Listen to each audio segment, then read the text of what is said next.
babu wuta da aljanna kai aka ba Rasulallah.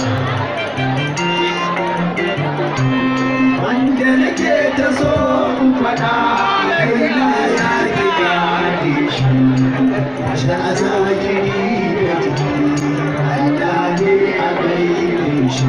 Bara in kira shi wanzance ko a ina akwai shi, babu da laila